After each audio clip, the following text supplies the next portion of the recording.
Bonjour et bienvenue dans cette nouvelle édition du QG Week-end. Au sommaire de l'actualité, fin des consultations en Guinée entre la junte au pouvoir et les différents acteurs politiques. Des pourparlers en vue de la tenue des assises nationales qui s'ouvrent le 22 mars. Le Niger va bénéficier d'un prêt de la Banque africaine de développement. Son montant, 127 millions de dollars en faveur du désenclavement des zones agro-pastorales. Au sommaire toujours, l'édition 2022 de la Women Activity Awards au Congo-Brazzaville. Le programme entend poursuivre son engagement en faveur de l'autonomisation et de la promotion de l'entrepreneuriat féminin en zone rurale.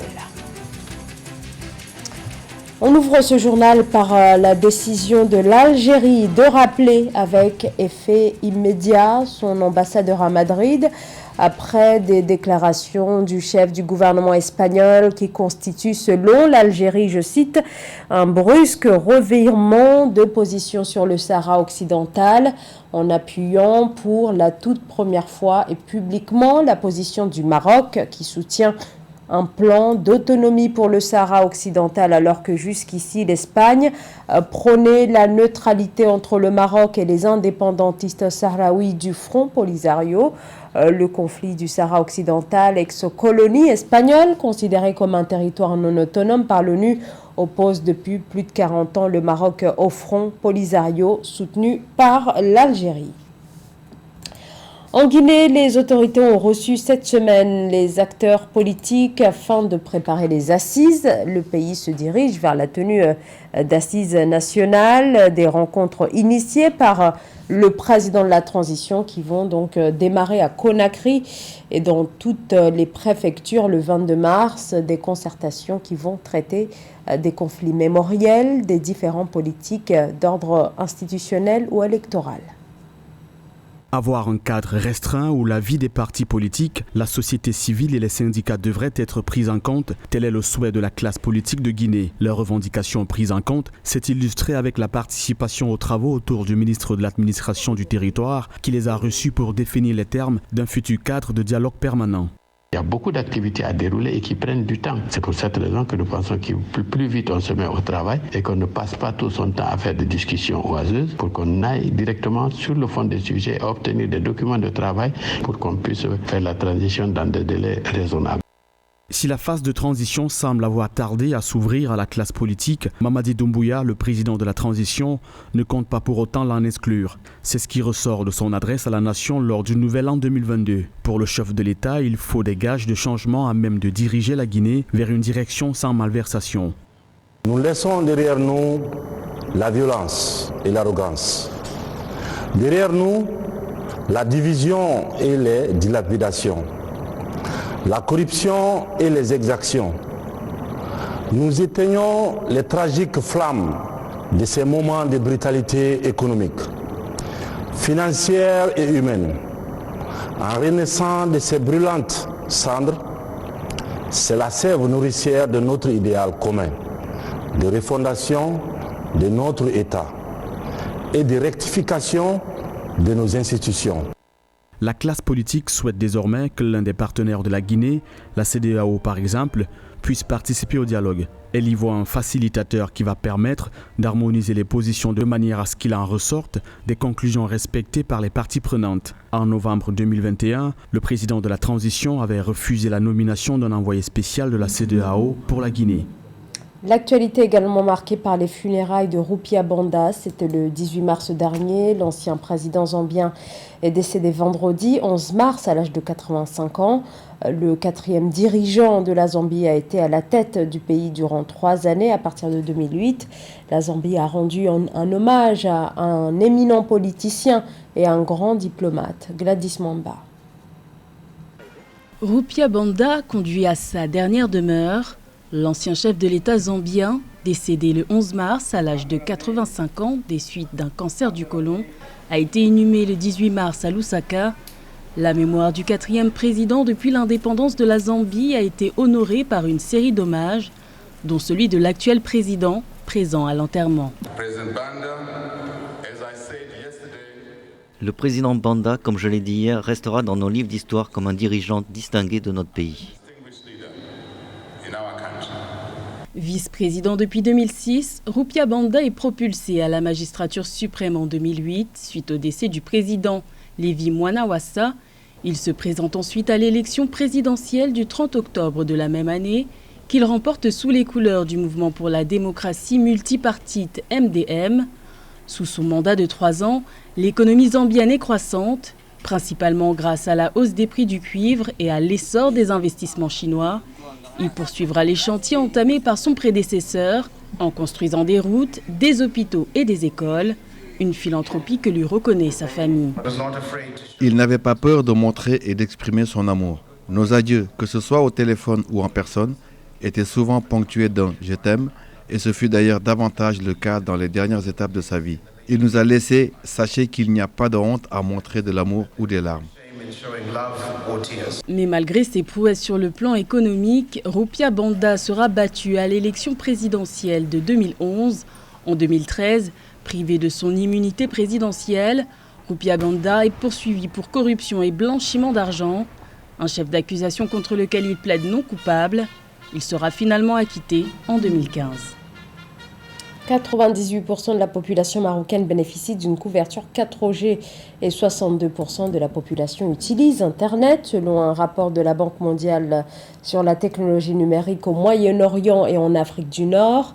Le rapport souligne par ailleurs qu'une numérisation complète de l'économie pourrait contribuer à l'augmentation du PIB par habitant de moins 46% en 30 ans. La Banque africaine de développement approuve un important fonds financier en direction du Niger, un fonds sous forme de prêt d'un montant de 127 millions de dollars, une somme mobilisée en faveur de la mise en œuvre d'un projet de désenclavement des zones de production agro-pastorale situées à l'est du Niger, une initiative qui devrait notamment permettre la création de 60 000 emplois. Amenedji. Au Niger, la Banque africaine de développement BAD a alloué environ 127,8 millions de dollars, dont 56,8 millions sous forme de dons pour la réalisation du projet de désenclavement des zones de production agropastorale à l'est du pays. L'objectif principal est d'aménager et de bitumer 110 km de routes pour la création de parcs de vaccination du bétail, l'installation d'unités de laiterie, la fourniture d'intrants, de petits équipements de production agricole, puis l'installation de services sociaux de base. Au niveau de l'élevage, l'apport des packs de vaccination vont permettre en tout cas de réduire le taux de mortalité au niveau des bêtes. Et en réduisant le taux de mortalité au niveau des bêtes, on accroît le cheptel nigérien. Donc ce projet va tenir dans le temps parce que la Banque africaine ne s'est pas arrêtée seulement à ces deux apports.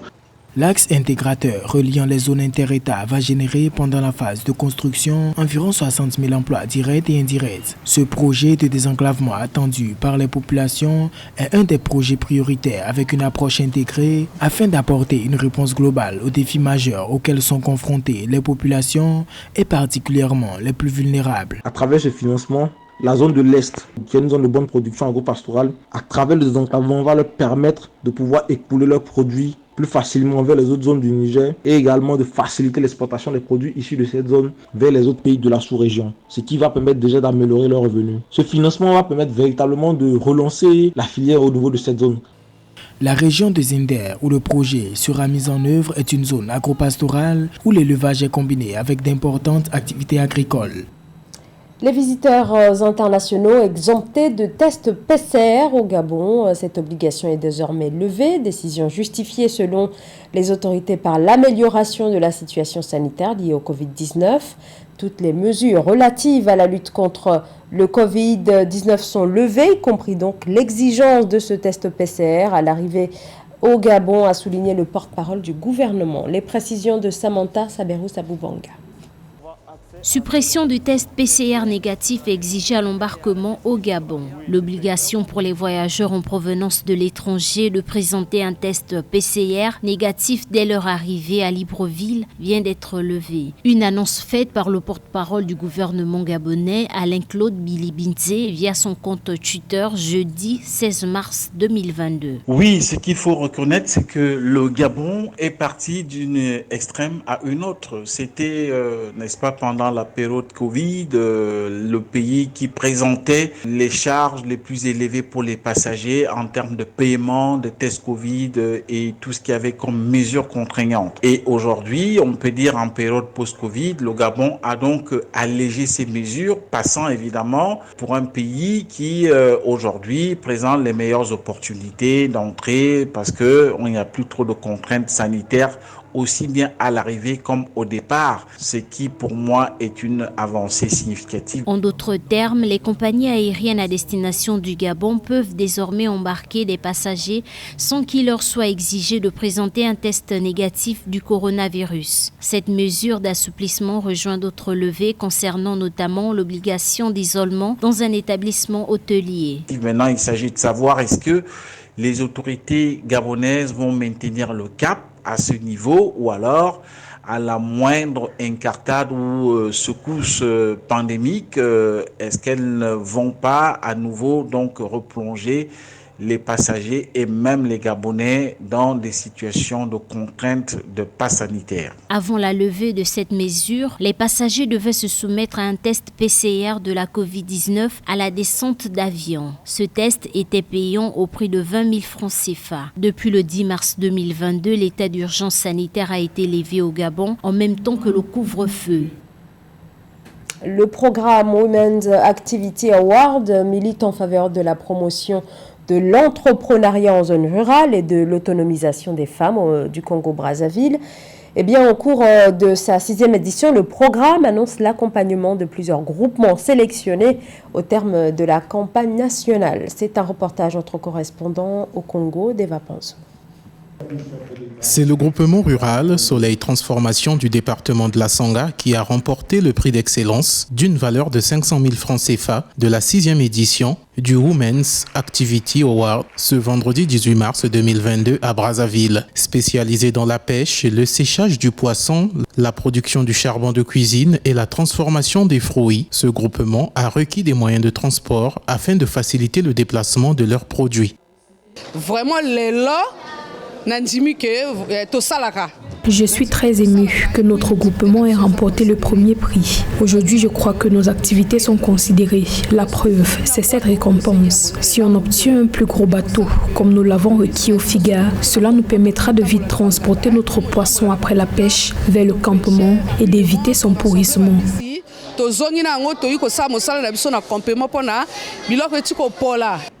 Les projets ruraux présentés par les groupements des départements du Niari et du Kwilu ont aussi retenu l'attention du jury de la 6e édition du Women's Activity Award. Les organisateurs, dans le but de vouloir développer l'entrepreneuriat féminin dans le milieu rural, sollicitent davantage l'apport des partenaires. Voilà, notre vision c'est ça, on n'est pas négatif, on veut juste essayer d'améliorer ce qui se fait déjà. Le plus important, c'est vraiment de faire qu'elles puissent développer ce qu'elles font. Qu'elles travaillent déjà sur place, qu'elles puissent transformer aussi sur place et qu'elles viennent ici juste pour vendre. Ceux qui veulent voir les choses se faire de façon concrète peuvent se joindre à nous. On va essayer de développer cet entrepreneuriat en zone rurale.